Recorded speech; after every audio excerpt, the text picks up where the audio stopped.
जय नेपाल सत्य सेवा सुरक्षणम। बागमती प्रदेश प्रहरी कार्यालय हेटौडाले तयार पारेको प्रहरी दर्पण कार्यक्रममा यहाँहरूलाई हार्दिक स्वागत तथा अभिवादन। पाक्षिक रूपमा प्रस्तुत हुने यो कार्यक्रम नेशनल गोल्ड टेलिभिजनका साथै बागमती प्रदेश अन्तर्गतका विभिन्न 23वटा रेडियो स्टेसनहरूबाट समेत हेर्न र सुन्न सकिन्छ। आजको कार्यक्रममा हामी बागमती प्रदेश प्रहरी गतिविधि, घटना तथा अपराधजन्य समाचारका साथै विभिन्न सचेतनामूलक श्रव्य दृश्य सामग्रीहरू लिएर उपस्थित भएका छौँ। कार्यक्रमको सुरुवातमा भने बागमती प्रदेश प्रहरी गतिविधि। प्रहरीलाई आर्थिक प्रलोभनमा पार्न खोज्ने 6 जनालाई प्रहरीले कारबाही गरेको छ। गत साउन 5 र 6 गते सर्लाहीबाट धुलीखेलतर्फ जाँदै गरेको टिपर, मोटरसाइकल र टाटा सुमोलाई जिल्ला ट्राफिक प्रहरी कार्यालय बनेपा काभ्रेबाट चेकिङमा खटिएको प्रहरी टोलीले चेक जाँच गर्ने क्रममा सवारी साधनको कागजपत्र माग्दा उनीहरूले प्रहरीलाई आर्थिक प्रलोभन देखाएका थिए। सवारी साधनको कागजपत्र साथमा नबोकी आर्थिक प्रलोभन देखाएका कारण उनीहरूलाई सवारी तथा यातायात व्यवस्था ऐन अनुसार जरिवाना गरिएको हो। बागमती प्रदेश प्रहरीको काम कारबाहीको सम्बन्धमा असार महिनामा 2वटा गुनासो तथा सुझाव प्राप्त भएको छ। असार महिनामा नुवाकोट र सिन्धुपाल्चोकमा 1-1वटा गरी 2वटा गुनासो प्राप्त भएको हो। बागमती प्रदेशका 98वटै स्थानीय तहमा राखिएको गुनासो तथा सुझाव संकलन पेटिका प्रत्येक महिनाको 1 गते स्थानीय तहका प्रतिनिधिको रोहबरमा खोली संकलन भएका गुनासो कार्यान्वयनका लागि बागमती प्रदेश प्रहरी कार्यालयमा ल्याउने गरिएको छ।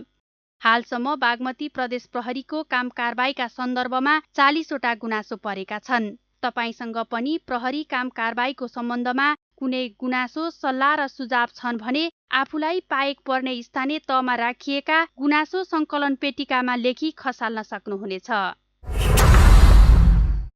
प्रहरी नायब उपरीक्षक हरि खतिवडा असार महिनाको सर्वोत्कृष्ट प्रदेश प्रहरी हुनुभएको छ। जिल्ला प्रहरी कार्यालय काभ्रेमा कार्यरत खतिवडालाई असार महिनाको सर्वोत्कृष्ट प्रदेश प्रहरी घोषणा गर्दै पुरस्कृत गरिएको हो। बागमती प्रदेश प्रहरी कार्यालयले प्रत्येक महिना घोषणा गर्ने सर्वोत्कृष्ट प्रदेश प्रहरी पुरस्कारको लागि मातहत कार्यालयबाट सिफारिस भइआएका 16 जना प्रहरी कर्मचारीहरूमध्ये खतिवडाले सम्पादन गर्नुभएको कार्य सर्वोत्कृष्ट देखिएकोले उहाँलाई पुरस्कृत गरिएको हो। पुरस्कृत खतिवडाले आफूलाई दिइएको जिम्मेवारी इमान्दारिताका साथ सम्पन्न गर्दै जिल्ला प्रहरी कार्यालय काभ्रेमा विभिन्न मितिमा घटेका घटनाका फरार अभियुक्त पक्राउ, बाढी पहिरोका कारण सडक अवरुद्ध भई सवारी साधनभित्र सुत्केरी भएकी महिलाको सकुशल उद्धार, श्रीमती र छोराको हत्या गरी फरार अभियुक्त पक्राउ, चोरी पैठारी नियन्त्रण लगायतका कार्य उत्कृष्ट तवरले सम्पादन गर्नुभएको थियो। यात्रुसँग तोकिएको भन्दा बढी भाडा लिने 19वटा सार्वजनिक सवारी साधनलाई कारबाही गर्नुका साथै 4,09,349 रुपियाँ फिर्ता गरिएको छ। गत साउन 1 गतेदेखि यो समाचार तयार पार्दासम्म बागमती प्रदेशका विभिन्न ट्राफिक प्रहरी कार्यालयबाट खटिएको प्रहरी टोलीले 182 जना यात्रुहरूलाई उक्त रकम फिर्ता गरेको हो। यात्रुहरूसँग बढी भाडा लिने गुनासो आएपछि ट्राफिक प्रहरीले यस प्रदेशका विभिन्न स्थानहरूमा चेकपोस्ट खडा गरी कडाइका साथ जाँच गरिरहेको छ। यदि तपाईँ पनि कुनै सार्वजनिक सवारी साधनमा यात्रा गर्दै गर्दा तोकिए भन्दा बढी भाडा लिएमा प्रहरीको हटलाइन नम्बर 100 वा नजिकको प्रहरी कार्यालयमा खबर गर्न बागमती प्रदेश प्रहरी कार्यालय हेटौडाले अनुरोध गरेको छ। जुनियर प्रहरी अधिकृत लक्षित 33 कार्यदिन अवधिको र प्रहरी हवलदार तथा जवान लक्षित 26 कार्यदिन अवधिको अपराध अनुसन्धान तथा नियन्त्रण तालिम सुरु भएको छ। बागमती प्रदेश प्रहरी तालिम केन्द्र दुधौली सिन्धुलीमा साउन 3 गतेबाट दुवै तालिमको सुरुवात भएको हो। तालिममा 2 जना प्रहरी नायब निरीक्षक, 26 जना प्रहरी सहायक निरीक्षक, 1 जना प्रहरी हवलदार र 29 जना प्रहरी जवान गरी 58 जना प्रहरी कर्मचारीहरूको सहभागिता रहेको छ। तालिमको उद्घाटन प्रहरी नायब उपरीक्षक नारायण रञ्जित कारले गर्नुभएको थियो। अपराध अनुसन्धानमा खटिने प्रहरी कर्मचारीहरूको क्षमता अभिवृद्धि गरी अपराध अनुसन्धानलाई प्रभावकारी बनाउन र समाजमा हुने आपराधिक गतिविधि रोकथाम गर्न नेपाल प्रहरीले सकल दर्जाका प्रहरी कर्मचारीहरूलाई समय समयमा अपराध अनुसन्धान तथा नियन्त्रण सम्बन्धी तालिम प्रदान गर्दै आइरहेको छ। कार्यक्रमको अबको प्रस्तुतिमा घटना तथा अपराधजन्य समाचार। प्रहरीले 5 किलो 700 ग्राम लागु औषध अफिमसहित 1 जनालाई पक्राउ गरेको छ। लागु औषध नियन्त्रण ब्युरो कोटेश्वर काठमाडौँबाट विशेष अपरेसनमा खटिएको प्रहरी टोलीले गत साउन 4 गते मकवानपुरको बकैया गाउँपालिका 5 बस्ने 44 वर्षीय रत्न भुलनलाई हेटौडा उपमहानगरपालिका 2 सङ्गम चोकबाट पक्राउ गरेको हो। घटनाबारे थप अनुसन्धान भइरहेको छ। 162 किलो 500 ग्राम लागु औषध गाँजा सहित 6 जनालाई प्रहरीले पक्राउ गरेको छ। पक्राउ पर्नेमा मकवानपुरको राक्सिराङ गाउँपालिका 4 बस्ने 42 वर्षीय बाबुराम नेगी, 43 वर्षीय ललित तामाङ, रूपन्देहीको सिद्धार्थ नगरपालिका 1 बस्ने 42 वर्षीय सागर राणा मगर, चितवनको भरतपुर महानगरपालिका 20 चनौली बस्ने 38 वर्षीय रोशन परियार र 14 र 15 वर्षका 2 बालक रहेका छन्। विभिन्न मितिमा मकवानपुरको इलाका प्रहरी कार्यालय मनहरी, नेवारपानी अस्थायी प्रहरी पोस्ट नामटार र धादिङको अस्थायी प्रहरी पोस्ट सिम्लेबाट खटिएको प्रहरी टोलीले चेकजाँच गर्ने क्रममा गाँजा सहित उनीहरूलाई नियन्त्रणमा लिएको हो। घटनाबारे थप अनुसन्धान भइरहेको छ। औषधिजन्य लागु औषधसहित 5 जनालाई प्रहरीले पक्राउ गरेको छ। विभिन्न मितिमा चितवनको इलाका प्रहरी कार्यालय खैरहनी, वडा प्रहरी कार्यालय नारायणगढ, सिन्धुलीको प्रहरी चौकी गढी र मकवानपुरको प्रहरी चौकी भैँसेबाट खटिएको प्रहरी टोलीले उनीहरूलाई नियन्त्रणमा लिएको हो। उनीहरूको साथबाट औषधिजन्य लागु औषध डाइजेपाम 74 एम्पुल, फेनार्गन 74 एम्पुल, नोर्फिन 74 एम्पुल र नाइट्रोभेट 497 चक्की बरामद भएको हो। घटनाबारे थप अनुसन्धान भइरहेको छ। बागमती प्रदेशका विभिन्न जिल्लाहरूमा साउन 1 गतेदेखि 12 गतेसम्म भएका 59वटा सडक दुर्घटनामा परि 9 जनाको ज्यान गएको छ भने 18 जना मानिस घाइते भएका छन्। घाइतेहरूको विभिन्न अस्पतालमा उपचार भइरहेको छ। सोही अवधिमा साथमा सवारी चालक अनुमति पत्र नभएका 725 जना, सिट बेल्ट तथा हेलमेट नलगाएका 305 जना र मादक पदार्थ सेवन गरी सवारी चलाउने 26 जनालाई ट्राफिक प्रहरीले कारबाही गरेको छ। यसैगरी सवारी दर्ता किताब नभएका 1467 वटा, बाटो इजाजत पत्र नभएका 487 वटा, ओभरलोड बोकेका 2348 वटा र बत्तीको अवस्था ठिक नभएका 150 वटा सवारी साधन समेत ट्राफिक प्रहरीको कारबाहीमा परेका छन्। जिल्ला प्रहरी कार्यालय सिन्धुलीले मोटरसाइकल चोरी गर्ने 1 जनालाई पक्राउ गरेको छ। पक्राउ पर्नेमा सर्लाहीको हरिवन नगरपालिका 2 बस्ने ऐन्द्र वीर विक्रम घिसिङ रहेका छन्। गत जेठ 29 गते सिन्धुलीको दुधौली नगरपालिका स्थित घरको आँगनमा पार्किङ गरी राखेको बागमती प्रदेश 02-29 प 5730 नम्बरको मोटरसाइकल हराएको भनी प्रहरीमा उजुरी प्राप्त भएको थियो। उजुरीका आधारमा खटिएको प्रहरी टोलीले खोजतलास गर्ने क्रममा गत साउन 4 गते मोटरसाइकल र मानिसलाई नियन्त्रणमा लिएको हो। घटनाबारे थप अनुसन्धान भइरहेको छ।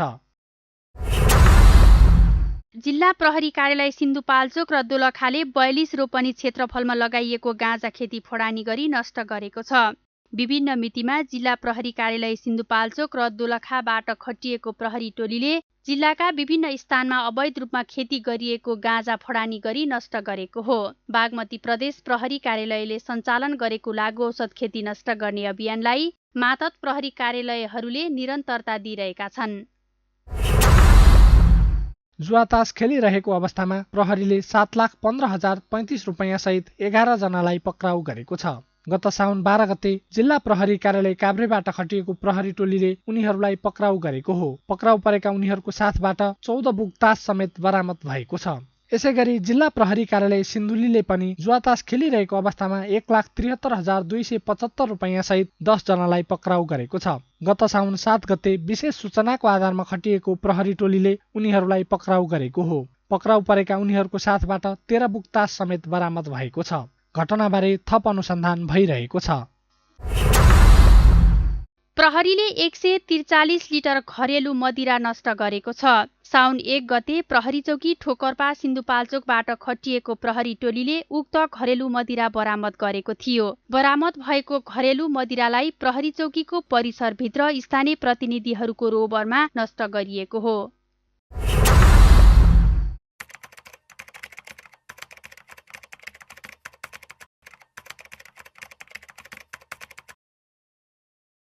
आर्थिक वर्ष 2077-78 मा बागमती प्रदेश प्रहरी कार्यालय हेटौडाले प्रहरीको सेवा प्रवाहमा योजनाबद्ध प्रणालीको विकास गर्नुका साथै भौतिक पूर्वाधार निर्माण, प्रशासनिक एवं कर्मचारीको आचरण व्यवहार सुधार र कोरोना संक्रमण रोकथाम तथा नियन्त्रणको क्षेत्रमा महत्त्वपूर्ण कार्य सम्पादन गरेको छ।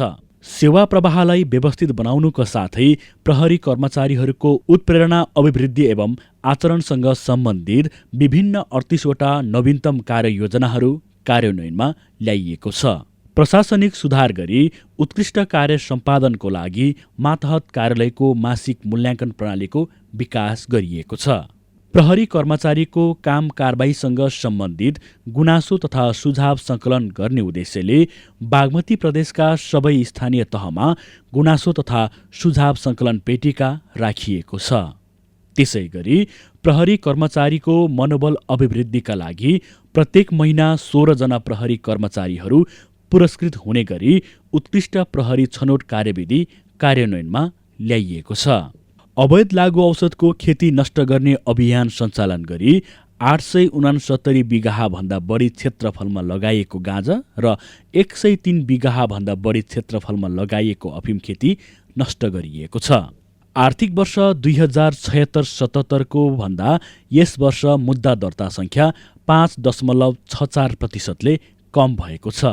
यस प्रदेशका 21वटा मुद्दा चल्ने प्रहरी इकाइमा आर्थिक वर्ष 2076-77 मा 4594 मुद्दा दर्ता भएका थिए भने यो वर्ष 4343 मुद्दा दर्ता भएका छन्, जसमध्ये चितवनमा सबैभन्दा बढी र रसुवामा सबैभन्दा कम मुद्दा दर्ता भएको देखिन्छ। दर्ता भएका मुद्दामध्ये 44.32% मुद्दा फर्च्यौट भइसकेका छन्। जबरजस्ती करणी उद्योग, बाल यौन दुरुपयोग, आत्महत्या, ज्यान मार्ने उद्योग, बोक्सीको आरोप, जुवा, अपहरण तथा शरीर बन्धक, हात हतियार तथा खरखजाना र चोरी लगायतका घटनाहरू गत आर्थिक वर्ष 2076-77 को तुलनामा यो वर्ष बढेको देखिन्छ। जबरजस्ती करणीसँग सम्बन्धित 307वटा र जबरजस्ती करणी उद्योगमा 89वटा मुद्दा दर्ता भएका छन्। त्यस्तै बाल यौन दुरुपयोगका 46वटा मुद्दा दर्ता भएका छन्। आत्महत्या शीर्षकमा 243वटा, ज्यान मार्ने उद्योगमा 105वटा, बोक्सीको आरोपमा 13वटा, जुवामा 56वटा, अपहरण तथा शरीर बन्धकमा 7वटा, हात हतियार तथा खर खजानामा 27वटा र चोरीमा 176वटा मुद्दा आर्थिक वर्ष 2077-78 मा दर्ता भएका छन्। अघिल्लो आर्थिक वर्षको तुलनामा कर्तव्य ज्यान, लागु औषध, मानव बेचबिखन तथा ओसार पसार, बैंकिङ कसुर, सवारी ज्यान, ठगी, बहुविवाह तथा जातीय छुवाछुतका मुद्दाहरू घटेका छन्। बाल विवाहका मुद्दा भने 2 वर्ष बराबरकै सङ्ख्यामा दर्ता भएको देखिन्छ। यो वर्ष कर्तव्य ज्यान शीर्षकमा 63वटा, लागु औषधमा 260वटा, मानव बेचबिखन तथा ओसार पसारमा 5वटा, बैंकिङ कसुरमा 28वटा, सवारी ज्यानमा 260वटा, ठगीमा 26वटा, बहुविवाहमा 82वटा, जातीय छुवाछुतमा 2वटा र बाल विवाहमा 9वटा मुद्दा दर्ता भएका छन्। फरार प्रतिवादी पक्राउमा पनि यो वर्ष उल्लेख्य प्रगति भएको छ। आर्थिक वर्ष 2076-77 मा 258 जना फरार प्रतिवादी पक्राउ परेकोमा यस वर्ष 1111 जना फरार प्रतिवादी पक्राउ परेका छन्। आर्थिक वर्ष 2077-78 मा 39 नाल अवैध हात हतियार समेत बरामद गरिएको छ। विभिन्न प्रहरी कार्यालयमा 1328 जना मानिस हराएको उजुरी प्राप्त भएकोमा 1083 जना मानिस फेला पारी सम्बन्धित आफन्तलाई बुझाइएको छ। यसै गरी आर्थिक वर्ष 2077-78 मा बागमती प्रदेशका विभिन्न स्थानमा भएको 1512वटा सवारी दुर्घटनामा परि 349 जनाको मृत्यु भएको छ। अघिल्लो आर्थिक वर्षमा भएको 753वटा सवारी दुर्घटनामा परि 407 जनाको मृत्यु भएको थियो। यसरी गत वर्षको तुलनामा यस वर्ष सवारी दुर्घटनाको सङ्ख्या बढे पनि मृत्यु हुनेको सङ्ख्या भने घटेको देखिन्छ। कोभिड-19 सङ्क्रमणको उच्च जोखिमको अवस्था समेत रहेको यस आर्थिक वर्षमा सङ्क्रमण रोकथाम तथा नियन्त्रणको लागि प्रहरीले विभिन्न गतिविधिहरू समेत सञ्चालन गरेको थियो।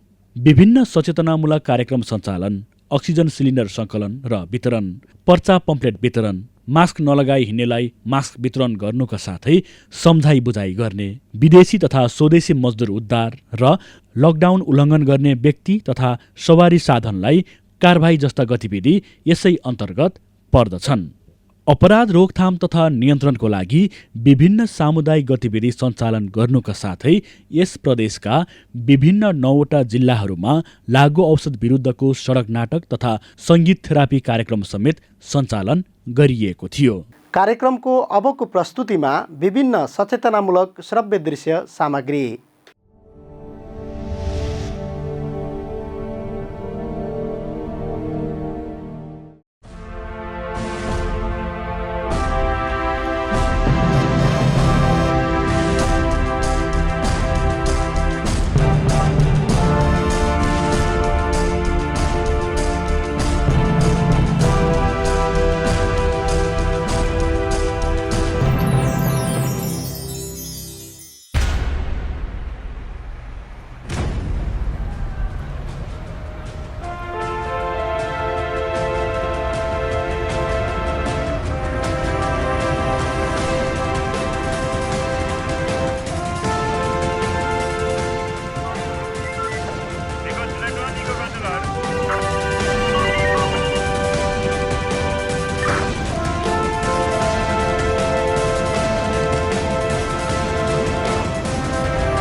चल के त सोझ बटिया चलले कुबटिया हेगे चलले कुबटिया गे गरिए गेलौ गे अंगुरिया में काटवा गरिए गेलौ गे अंगुरिया में काटवा गरिए गेलै।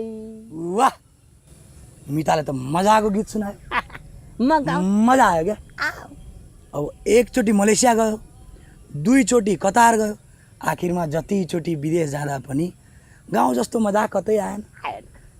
त्यहाँ पनि बसियो, आखिरमा बिल्टेर नै आयो। भाग्यले साथ दिएन। मेरो पनि यहाँ कहाँ भाग्यले साथ दिइरहेको छ। तिमी विदेशमा गएर डुबेछौ, अब म यता डुबिरहेछु। पोहोर सालको बाढीले भाउजूको जानै लियो। हो यार, तिमीहरूले यहाँ बाढीले बगायो, विदेशमा मेरो सपना बगे जस्तै भयो क्या।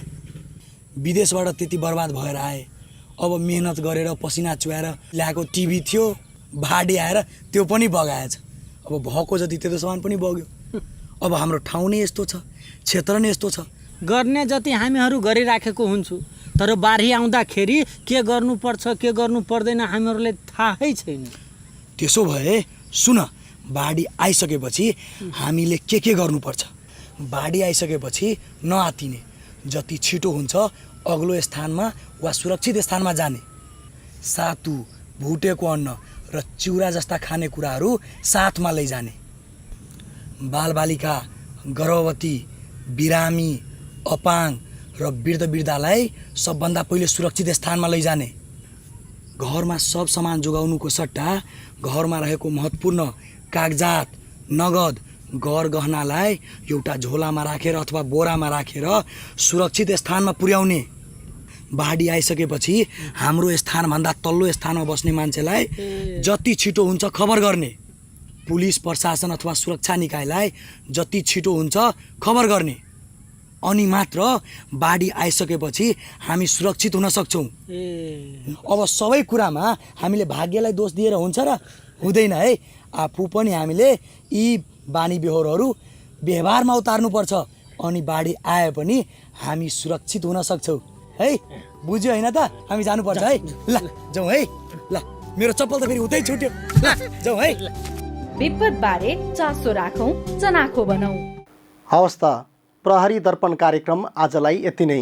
कार्यक्रमको अर्को श्रृङ्खला लिएर हामी उपस्थित हुने नै छौँ। कार्यक्रमको सम्बन्धमा कुनै सल्लाह सुझाव र प्रतिक्रिया छन् भने हामीलाई बागमती प्रदेश प्रहरी कार्यालयको वेबसाइट, इमेल, टोल फ्री नम्बर, फेसबुक पेजका साथै हरेक स्थानीय तहमा राखिएका गुनासो सङ्कलन पेटीका मार्फत पनि व्यक्त गर्न सक्नुहुनेछ। बागमती प्रदेश प्रहरी कार्यालय हेटौँडाले तयार गरेको यो कार्यक्रमका साथै विभिन्न सचेतनामूलक सामग्रीहरू हाम्रो युट्युब च्यानल प्रहरी दर्पणबाट पनि हेर्न सक्नुहुनेछ। जय नेपाल। नेपाली जन जनको मन मनमा नेपाल प्रहरी, नेपाल आमाको सच्चा पहरेदार नेपाल प्रहरी।